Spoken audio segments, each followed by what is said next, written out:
Shalom, selamat pagi Bapak Ibu Saudara, Jemaat Gereja Baptis Indonesia Palangkaraya. Selamat bertemu lagi dalam ibadah kita pada minggu pagi hari ini. Meskipun masih kita laksanakan di rumah kita masing-masing, tapi puji Tuhan kita bisa terus tetap memuji, menyembah, dan berbakti kepadanya. Sebelumnya, mari kita berdoa. Bapa Surgawi, kami menyerahkan pemberitaan firman pada pagi hari ini dalam tangan kuasa-Mu. Siapkan hati jemaat-Mu di rumah mereka masing-masing, dan pakai hamba-Mu yang penuh kekurangan ini menjadi juru bicara-Mu. Berkatilah pemberitaan firman dari awal hingga pada selesainya. Demi nama Tuhan Yesus, kami pertaruhkan pemberitaan firman pada pagi hari ini. Haleluya. Amin. Bapak Ibu Saudara, mari kita buka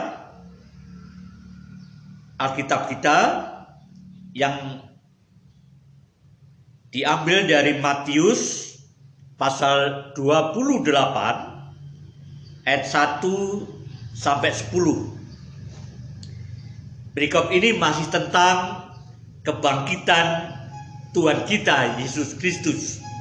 Karena kita memang masih berada dalam masa setelah kebangkitannya dan masa sebelum Tuhan Yesus naik ke surga. Mari kita buka Matius pasal 28. Perikopnya memang 1 sampai 10, tapi saya ingin membacakannya untuk kita semuanya ayat 5 dan 6 saja. Karena ini menjadi fokus rujukan kita pada pemberitaan firman hari ini. Begini bunyinya. Akan tetapi malaikat itu berkata kepada perempuan itu, "Janganlah kamu takut, sebab aku tahu kamu mencari Yesus yang disalibkan itu.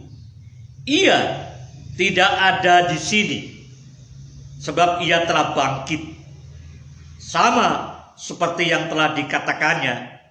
Mari, lihatlah tempat ia berbaring." Bapak Ibu Saudara, jemaat yang berbahagia, yang saya banggakan, saya kasihi, untuk memulai khotbah saya ingin bertanya, meskipun memang bisa tidak mendapatkan jawaban langsung, tapi pertanyaannya begini, saudara. Apakah Anda atau salah satu Anda di antara Anda pernah ketemu malaikat atau ditemui oleh makhluk surgawi itu? Atau paling tidak Anda pernah bermimpi ketemu dengan malaikat?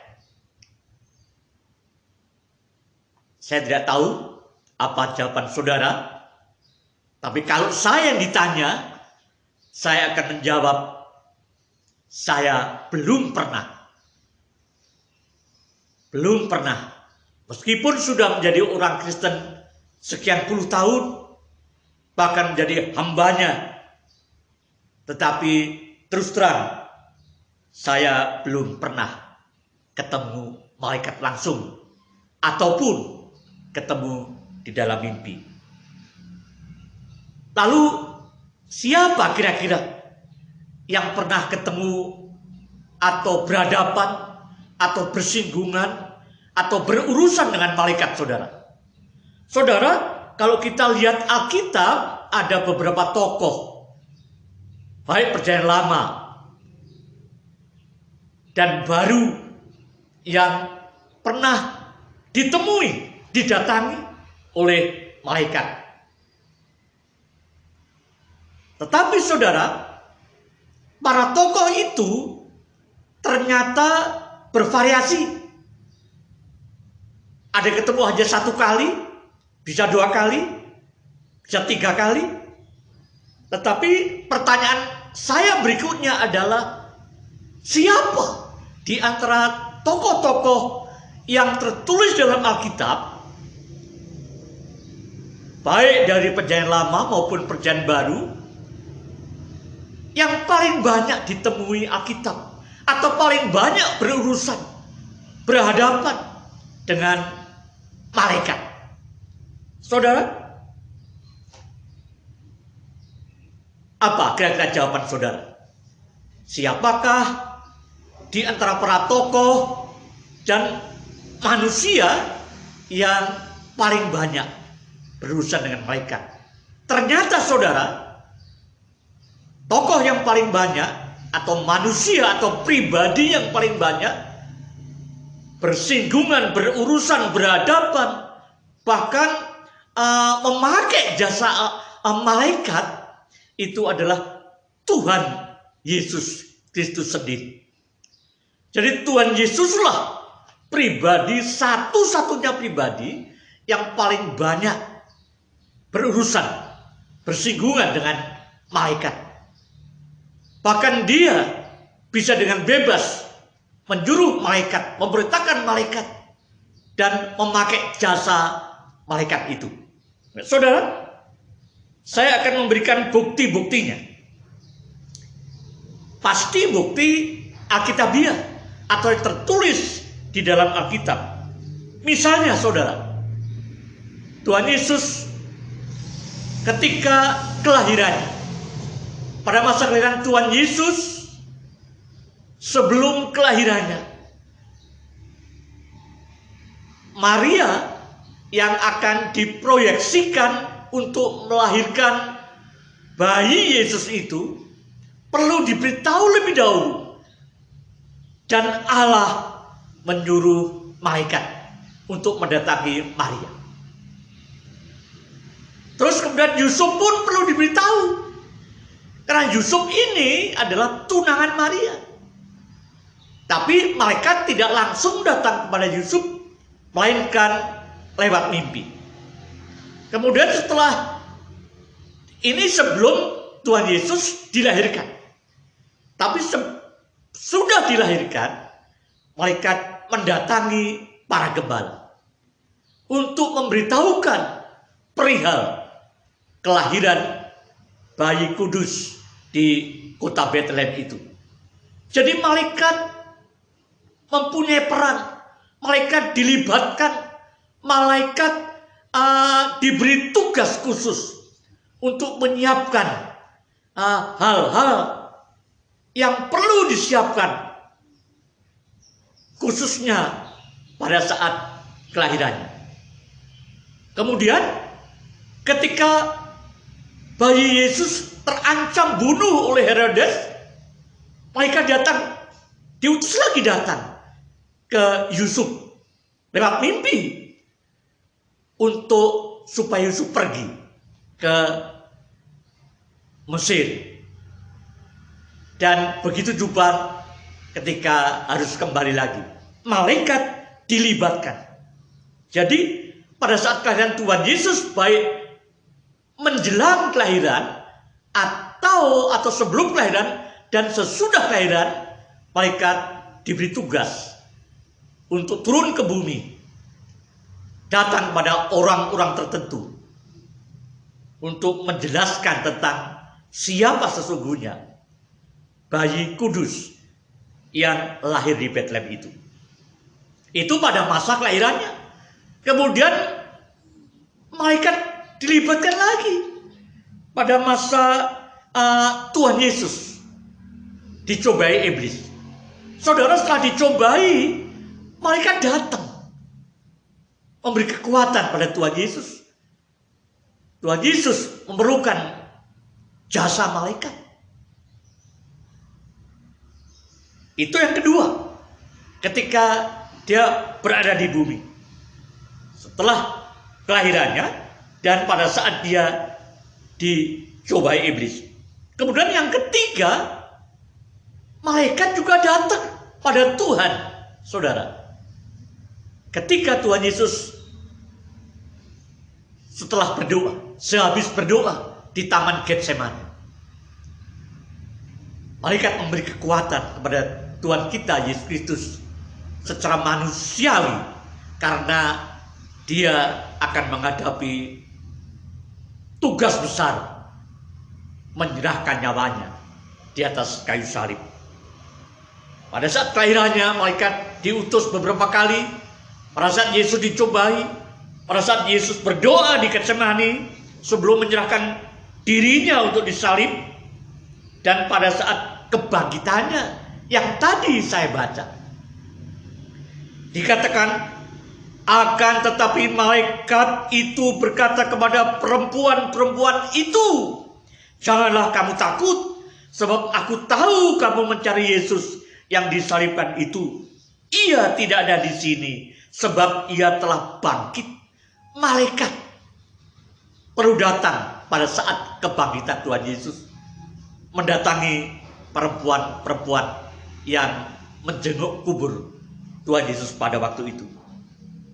Dan juga saudara, itu yang pernah terjadi.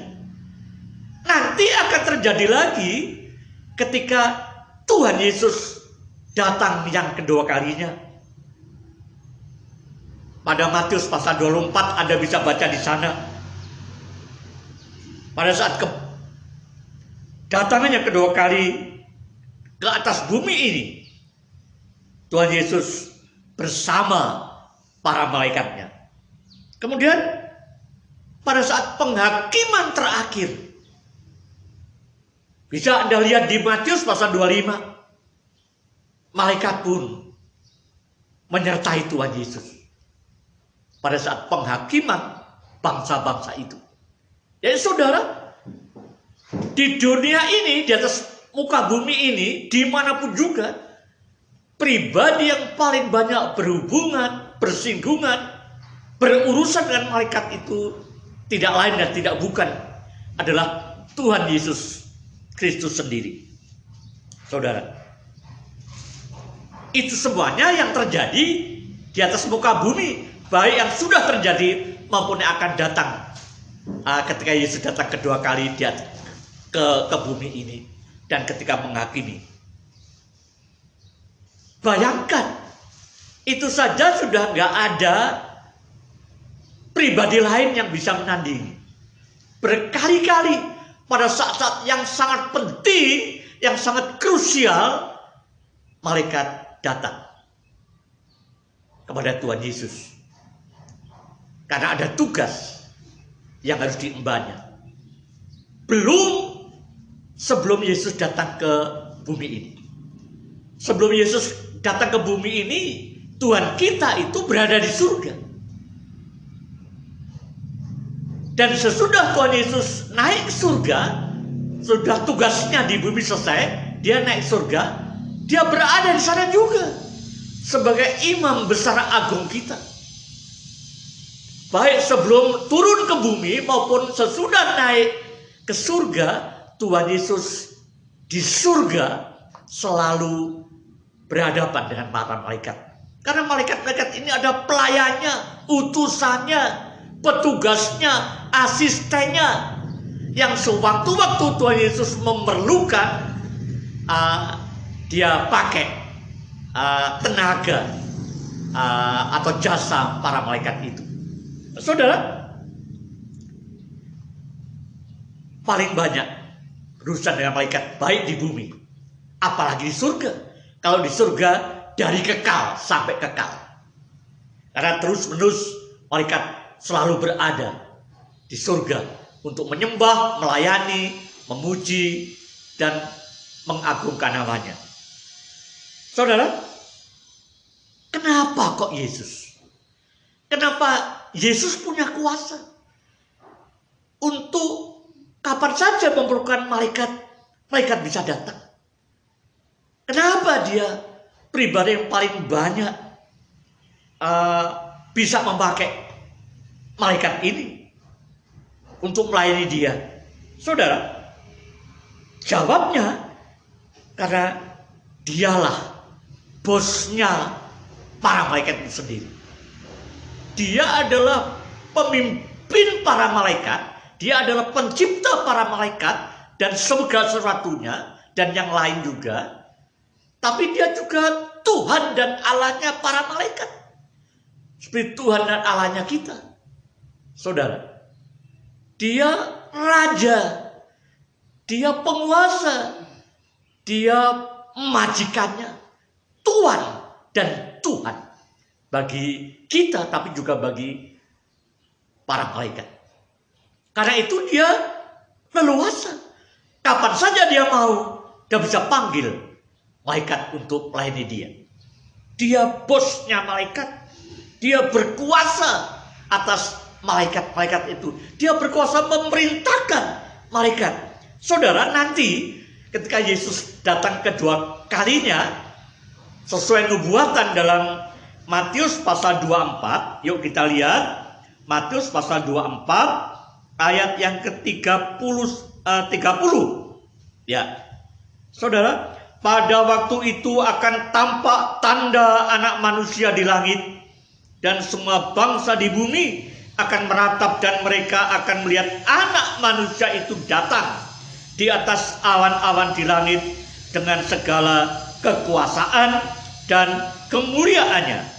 Dan ia, Kristus, Tuhan Yesus, akan menyuruh keluar malaikat-malaikatnya dengan meniup sangkakala yang dahsyat. Saudara, Tuhan Yesus sendiri ketika datang nanti akan memerintahkan, memanggil, menyuruh. Dia punya kuasa untuk memerintahkan, untuk menyuruh para malaikat, para makhluk surgawi itu, yang kita tidak punya kuasa apapun. Saudara, siapa dia? Siapa Yesus itu sesungguhnya? Kok mempunyai tingkat kekuasaan yang tiada taranya? Saudara, dia bosnya malaikat itu. Artinya dia itu adalah Tuhan Allah sendiri. Hanya Tuhan, hanya Allah yang bisa memerintah malaikat, yang bisa meminta malaikat, menyuruh, memberi komando, memberi instruksi. Hanya Tuhan.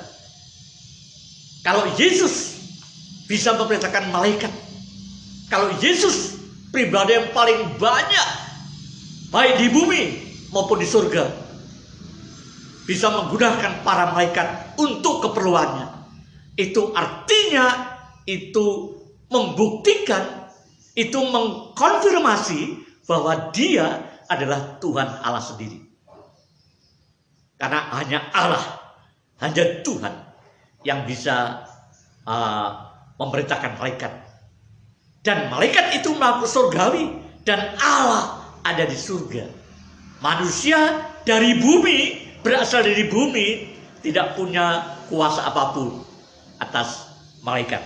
Hanya dia pemilik surga, yang datang dari surga, yaitu Tuhan kita, Yesus Kristus. Jadi bersyukurlah, mengingat ini, mencermati ini, menyimak fakta-fakta Alkitabiah ini, saudara. Saya selalu bersyukur. Saya sangat bersyukur. Saya sangat bangga, sangat berbahagia menjadi murid Tuhan, apalagi juga menjadi hamba Kristus. Karena iman saya kepada Dia tidak salah. Iman saya kepada Kristus itu iman yang benar. Karena saya beriman bukan hanya kepada sekadar manusia, bukan hanya kepada seorang pemimpin yang bijaksana, yang hebat, tapi saya beriman hanya kepada Tuhan. Dan Tuhan yang telah menyatakan diri sebagai manusia itulah, dalam diri Tuhan Yesus, itulah yang saya imani dan yang saudara imani. Karena itu Kita bersyukur. Iman kita tidak salah. Iman kita benar. Berbahagialah karena kita mengimani pemilik surga, juru selamat kita, pemilik surga, penguasa atas langit dan bumi. Artinya menguasai bumi, tapi juga penguasa bagi makhluk-makhluk di surga, yaitu para malaikat contohnya. Jadi Bapak Ibu Saudara, bersyukurlah, berbahagialah. Sesungguhnya orang Kristen itu adalah kelompok, adalah umat, kaum yang sangat berbahagia hidupnya. Karena imannya adalah iman yang benar. Kemudian apa tugas khusus malaikat dalam kebangkitan Kristus? Saya mengambil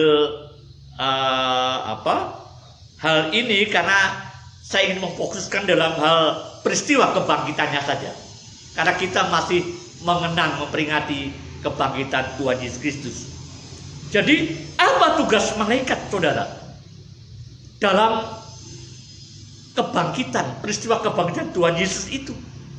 Sesudah Tuhan Yesus bangkit, seperti yang kita baca dalam Matius pasal 28 ayat 1 sampai 10, ada minimal ada 2 tugas malaikat itu yang harus mereka jalankan. Yang pertama, untuk memberitahu kepada para perempuan yang menjenguk kubur Tuhan Yesus itu bahwa Yesus sudah bangkit. Untuk meneguhkan fakta bahwa Tuhan Yesus sudah bangkit dari kubur. Dikatakan, janganlah kamu takut, sebab aku tahu kamu mencari Yesus yang disalibkan itu. Ia tidak ada di sini, sebab ia telah bangkit, kata malaikat. Jadi malaikat ingin meneguhkan kepada para perempuan yang mendatangi kubur itu bahwa pribadi yang kau jenguk yang sebelumnya ada di kuburan ini sekarang sudah bangkit. Dia tidak ada di sini. Kemudian di ayat selanjutnya, mari lihatlah tempat ia berbaring kosong. Kubur kosong, saudara. Jadi yang pertama, malaikat bertugas untuk meneguhkan fakta tentang kebangkitan Yesus. Untuk mengkonfirmasi bahwa kebangkitan Yesus itu adalah fakta sejarah. Bukan fiksi, bukan fiktif, bukan isapan jempol belaka. Tapi malaikat sendiri perlu datang untuk memberi kepastian, peneguhan, konfirmasi bahwa Yesus yang telah mati 3 hari itu akhirnya bangkit kembali. Nah, saudara, itu yang pertama. Yang kedua, saudara, ya, malaikat bertugas untuk mengingatkan kembali perempuan-perempuan itu akan firman Kristus sendiri. Karena dikatakan, ya, ia tidak ada di sini sebab ia telah bangkit sama seperti yang telah dikatakannya. Sama seperti yang telah dikatakannya. Dikatakan siapa yang mengatakan? Tuhan Yesus sebelum kematian. Tuhan Yesus sudah mengatakan, aku akan mati, disalib, menyerahkan nyawaku untuk menebus dosa manusia, tetapi aku akan bangkit. Beberapa kali Tuhan Yesus mengatakan itu. Dan malaikat mengingatkan kembali, saudara. Perempuan-perempuan itu rupanya lupa. Memang sudah lupa. Maka dia ketika ke kubur itu tujuannya untuk memberi rempah-rempah. Merempah-rempahi mayat Tuhan Yesus. Jadi datang bukan untuk dengan keyakinan Yesus sudah bangkit. Lupa. Firman Yesus sebelumnya itu dilupakan atau terabaikan oleh kesedihan mereka akibat Tuhan Yesus disalib itu. Jadi Bapak Ibu Saudara, malaikat itu yang kedua mengkonfirmasi kebangkitannya, yang pertama mengkonfirmasi kebangkitan Yesus, yang kedua mengingatkan kembali para murid akan firman Tuhan Yesus sendiri. Yesus sudah pernah katakan, dan persis sama itu yang terjadi. Jadi murid Yesus, orang Kristen, para rasul, para perempuan-perempuan pada waktu itu perlu diingatkan kembali. Saudara, kita semuanya harus selalu hidup dalam suasana mengingat terus firman Yesus yang sudah pernah kita dengar selama ini. Perempuan-perempuan itu pernah mendengar Yesus mengatakan itu, tapi lupa. Para rasul pernah mendengar Yesus beberapa kali mengatakan hal itu, tetapi lupa. Karena itu perlu diingatkan kembali. Ya. Jadi tujuan untuk mengingatkan itu supaya murid Yesus, supaya perempuan khususnya waktu itu yang datang, yang didatangi oleh malaikat itu, supaya mereka tidak lupa lagi. Supaya murid Yesus tidak gampang lupa akan firman Yesus yang sudah dia dengar, dia terima sebelumnya. Bapak Ibu Saudara, ini penting. Siapapun pengikut Yesus yang mula-mula sampai akhir zaman pun perlu terus ingat firman Tuhan Yesus. Perlu terus menyimpan firman Tuhan Yesus itu. Tapi faktanya memang kebanyakan orang Kristen justru banyak yang lupa. Bahkan sesudah dengar khotbah sudah firman Tuhan, 1 jam kemudian kalau ditanya firmannya apa, mungkin sudah lupa. Itu memang satu kondisi manusia, kondisi rohani orang Kristen pada umumnya seperti itu, mudah lupa akan kata-kata Tuhan, mudah lupa akan firman Tuhan. Mereka tidak lupa akan berkat-berkat Tuhan. Mereka ingat persis ketika Yesus menyembuhkan banyak orang, ketika Yesus mengubah air menjadi anggur, ketika Yesus membangkitkan orang mati, ketika Yesus memberi makan 5.000 orang. Para rasul, para perempuan itu tidak ada yang lupa. Tapi mereka semuanya lupa akan kata-kata Tuhan Yesus, firman Yesus, yang justru itu yang lebih penting dari sekedar yang mereka lihat, yang mereka terima dari Tuhan. Kata-katanya itu jauh lebih penting, saudara.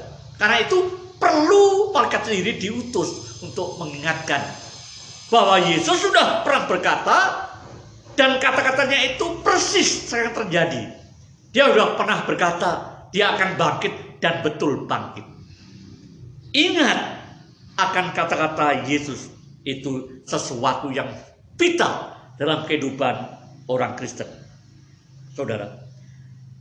Karena kalau tidak, kalau orang Kristen, kalau para muridnya, apalagi hambanya, itu abai, itu lupa, atau mungkin gak paham firman Tuhan, itu akan merugikan mereka sendiri dan akan membahayakan iman mereka dan keselamatan mereka, saudara. Saudara, apa sih kerugiannya? Apa sih bahayanya kalau orang Kristen itu mudah melupakan firman Tuhan? Berkatnya tidak pernah lupa.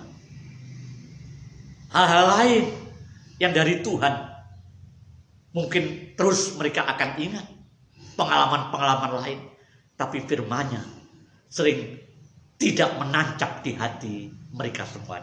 Nah, saudara, karena itu apa sesungguhnya yang menjadi kerugian umat Kristen atau kita semuanya kalau kita mudah melupakan firman Tuhan? Atau apa bahayanya bagi iman kita juga? Yang pertama, saudara, orang Kristen itu akan gampang takut, akan gampang menjadi takut. Hidupnya akan mudah sekali diliputi ketakutan. Contohnya jelas, ketika Tuhan Yesus menyerahkan diri, para murid takut. takut. Kemudian lari. Itu para rasul, saudara. Hanya Yohanes yang terus setia mendampingi Tuhan Yesus sampai di atas kayu salib. Dia berada di bawah salib itu. Tapi para murid yang lain, para rasul yang lain, mereka pergi, mereka takut. Kenapa takut? Karena nggak ingat bahwa Yesus meskipun waktu itu diserahkan, disalibkan, tapi 3 hari kemudian pasti bangkit. Kalau mereka percaya, kalau mereka ingat, kalau mereka tetap yakin akan kata Tuhan Yesus itu, mereka nggak perlu takut, tunggu saja. Ya. Tetapi mereka takut karena mudah melupakan. Karena itu mereka diutus untuk ingatkan kembali. Ia tidak ada di sini sebab ia telah bangkit, sama seperti yang telah dikatakannya, difirmankannya, diberitahukannya. Saudara, orang Kristen akan mudah takut kalau nggak simpan firman Tuhan. Para rasul sendiri ketakutan, lari tunggang langgang karena dia tidak menyimpan firman Yesus bahwa dia akan bangkit itu. Dikiranya dia akan ditinggal selamanya oleh Tuhan Yesus. Jadi dia lebih melihat lebih bertumbuh pada apa yang dia lihat, apa yang dia dengar, bukan apa yang dikatakan oleh Tuhan Yesus, saudara. Yang kedua, karena tidak menyimpan firman Yesus, karena lupa bahwa Yesus sebentar lagi akan bangkit, sampai Petrus menyangka dirinya, saudara. Karena takutnya tadi. Bahkan di hadapan perempuan itu, saudara. Karena itu saudara perlu sekali, siapa saja hamba Tuhan yang besar, yang biasa, yang kecil, dan semua orang Kristen harus menyimpan firman Yesus. Harus memegang firman Yesus itu menjadi dasar imannya, menjadi dasar pengharapannya, menjadi dasar bagi hidupnya. Hidup orang Kristen akan ketakutan, penuh ketakutan kalau tidak punya basic firman Tuhan dalam hidupnya, dalam jiwanya, dalam rohnya, dalam pikirannya. Dan bukan tidak mungkin bisa menyangkali suatu ketika karena tidak sungguh-sungguh memegang firman Tuhan. Dan kemudian gampang disesatkan karena dia nggak memegang firman Tuhan. Ketika ada berita, ketika ada informasi, ketika ada hoax dari yang lain, kata orang lain, mereka terpengaruh, terombang-ambing. Padahal kalau berpegang pada firman Tuhan, Yesus itu Tuhan. Jadi nggak perlu mudah disesatkan. Penyesat selalu ada, saudara. Penyesatan akan terus ada sampai kiamat nanti. Tetapi orang yang menyimpan firman Tuhan itu akan kuat, tidak mudah diombang-ambingkan, tidak mudah disesatkan oleh siapapun. Kemudian rentan juga murtad, saudara. Kalau nggak nyimpan firman Tuhan, kalau nggak berakar dalam firman Kristus, setiap orang percaya, siapapun mereka, berada dalam posisi yang berbahaya, rentan untuk jatuh dalam kemurtadan. Yuk kita lihat Matius pasal 13, ya. Matius pasal 13 ayat 20 dan 21. Saya akan katakan benih yang ditaburkan di tanah berbatu-batu ialah orang yang mendengar firman itu dan segera menerimanya dengan gembira. Tetapi ia tidak berakar. Firman itu tidak berakar di jiwanya, di hatinya, di rohnya, di pikirannya. Dan tahan sebentar saja. Karena tidak berakar, hanya tahan sebentar saja dalam hidup orang yang menerima firman itu. Apabila datang penindasan atau penganiayaan karena firman itu, orang itu pun segera murtad, saudara. Dipar, akan melompat, akan menyimpang, akan meninggalkan imannya. saudara. Firman Tuhan sendiri mengatakan demikian. Tuhan Yesus sendiri mengatakan demikian.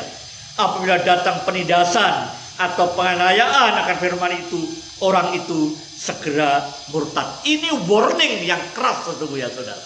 Ini peringatan yang harus sungguh-sungguh kita perhatikan betul, ya. Jadi hidup kekristenan itu harus hidup di dalam, di bawah terang firman Tuhan terus-menerus. Anda boleh tidak punya hal-hal yang menarik dalam hidup ini menurut ukuran manusia. Tapi kalau Anda punya firman Tuhan, sesungguhnya Anda punya potensi untuk memiliki yang lainnya. Karena itu carilah dahulu kerajaan Allah dan kebenarannya. Kebenarannya itu dalam firman Tuhan. Karena firman-Ku adalah kebenaran, kata Tuhan Yesus. Jadi cari dulu, utamakan dulu, prioritaskan dulu mencari kebenaran kerajaan Allah itu. Itu firman Tuhan harus menjadi prioritas bagi kehidupan orang percaya. Setelah itu semuanya akan ditambahkan kepadamu. Itu janji Tuhan Yesus sendiri.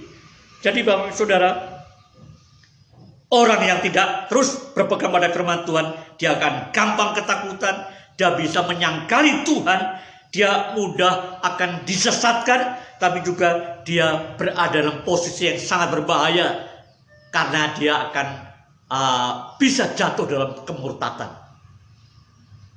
Kalau dia murtad, artinya apa?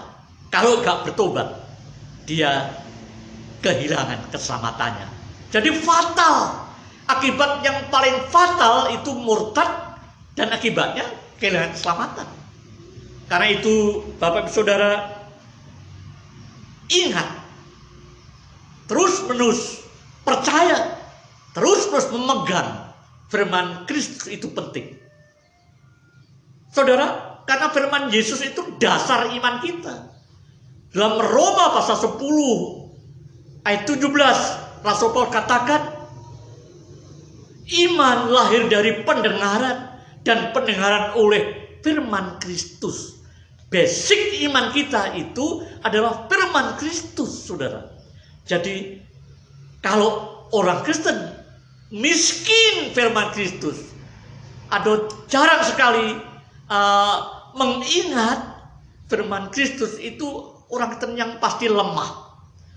Semakin banyak firman Kristus yang dihayati, yang dimaknai, yang dilakukan, yang dimengerti, yang dipercayai, yang mengkristal dalam hidupnya firman itu, bahkan yang menginternalisasi dalam hidupnya, itu akan membuat imannya semakin kokoh dan kuat. Karena iman itu karena firman Kristus. Bukan karena katanya orang, bukan karena pendapatnya orang, tapi karena pendapatnya Yesus sendiri. Jadi Bapak Ibu Saudara, jangan sampai, saya berharap, saya berdoa, supaya kita adalah jemaat, adalah kaum, adalah murid Yesus, adalah kelompok, adalah domba-domba Allah yang selalu memegang firman-Nya.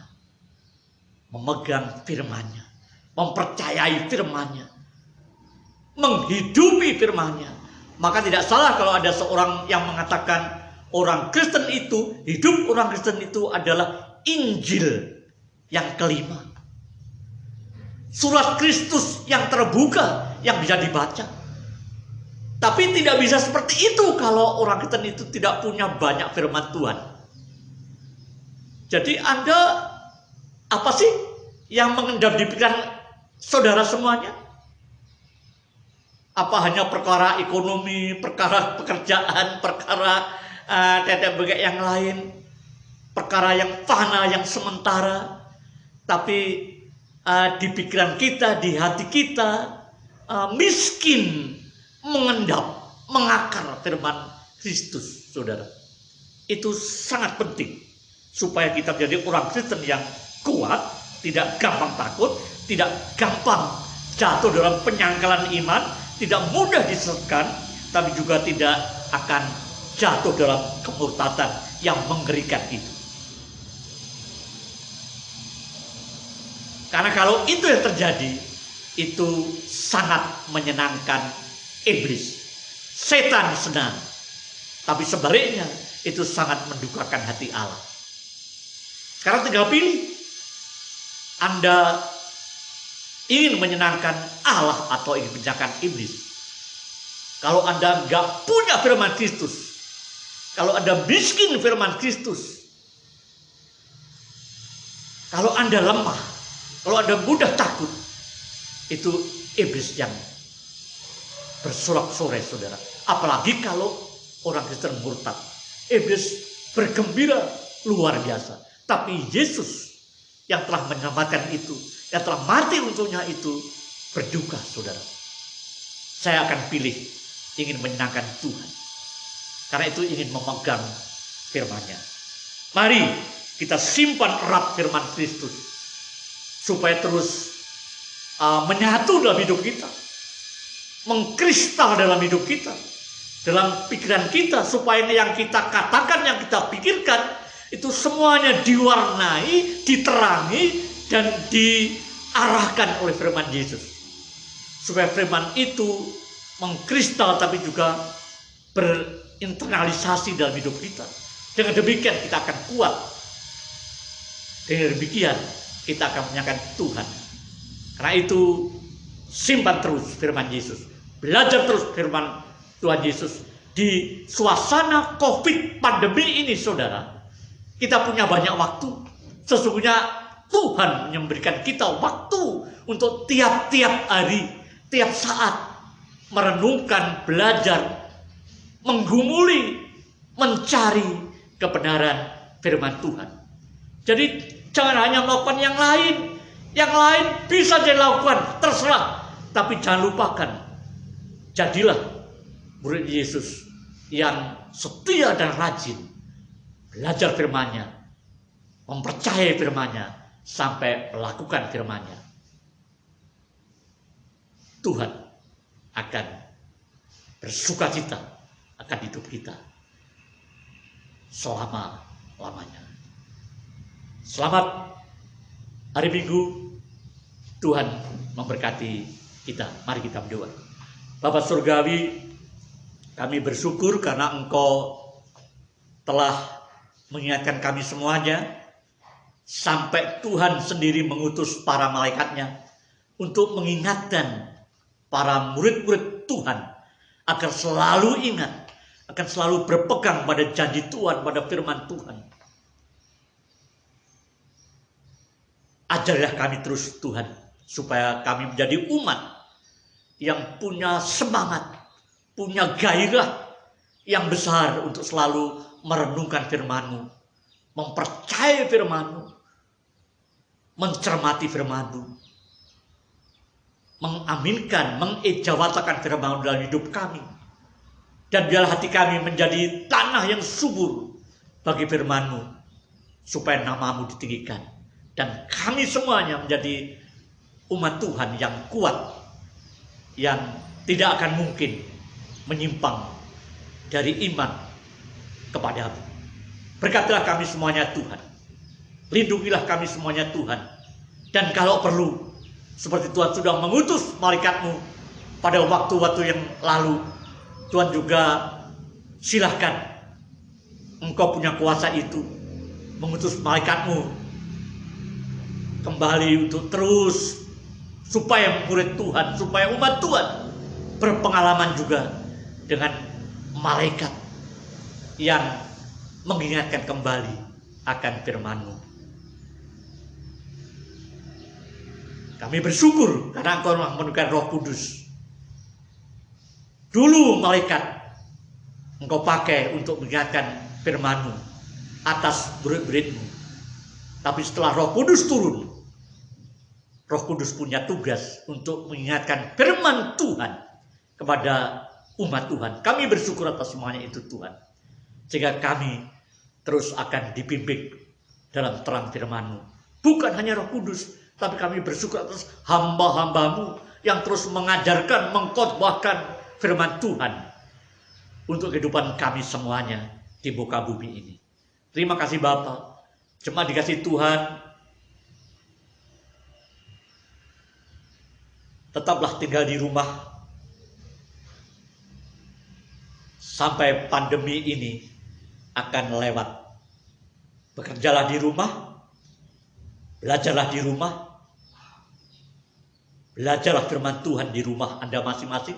Manfaatkan waktu yang ada itu, tapi juga terus berdoa kepada Tuhan. Mohon petunjuknya, bimbingannya, perlindungannya, mohon kesehatan dari Tuhan. Cuma dikasih Tuhan, pulanglah, terimalah berkat Tuhan. Kiranya damai sejahtera dari Allah Bapa yang di surga, rahmat, cinta kasih Tuhan Yesus yang ajaib, pertolongan kuat kuasa, bimbingan Roh Kudus, terus menaungi kita semuanya, pagi hari ini, besok, sampai selama-lamanya. Amin. Tuhan memberkati. Selamat hari Minggu.